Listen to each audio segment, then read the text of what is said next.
ఇప్పుడే ఆయన సకల శాఖల మాజీ మంత్రి ఆయన సెలవిచ్చారు. దమ్ము ధైర్యం ఉంటే ఆయనకి ప్రతిపక్ష హోదా ఇవ్వాలంట.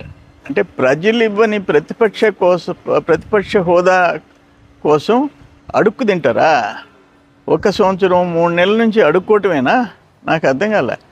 ఆయన ఇప్పుడు పులివెందుల్లో జెడ్పీటీసీ గెలవలేని ఆయనకి ఇప్పుడు జగన్మోహన్ రెడ్డికి పాస్ అంట, ఎంట్రీ పాస్. ఆయన కాన్స్టిట్యున్సీలో ఆయన మండలంలో ఎవరైనా కలవాలంటే ఆయన పాసు తీసుకొని లోపలికి పోవాలి. అది నియంత పరిపాలన. 5 సంవత్సరాలు దరిద్రం పట్టించారు, రాష్ట్రాన్ని సర్వనాశనం చేశారు. మేము ఇప్పుడు పోతుంటే ప్రజలు బ్రహ్మరథం పడుతున్నారు.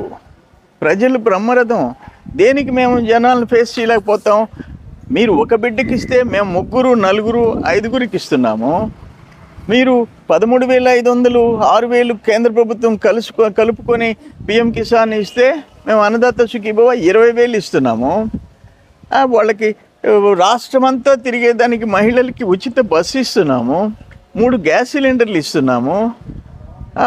చేనేత కార్మికులు, ఫిషర్మెన్ అందరికీ పెంచి ఇస్తున్నాము.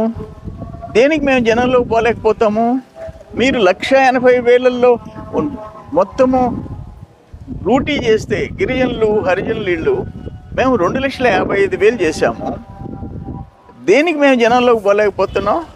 జనం మమ్మల్ని జనంలోకి తీసుకుపోతున్నారు. అది తెలుసుకొని మాట్లాడు. చంద్రబాబు నాయుడు ఆయన ఏదో వెన్నుపోటు అంట. అయ్యా మీరు గొడ్డలిపోటు, మీ చిన్న ఆయన్ని. మాది వెన్నుపోటు కాదు. మేమున్నాం అందరం డెమోక్రసీలో.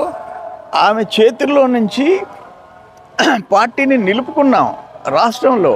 ఈ రోజుకి పార్టీ ప్రజలు తెలుగుదేశం పార్టీ చంద్రబాబు నాయుడు గారి నాయకత్వంలో పార్టీని గెలిపించుకుంటున్నారు.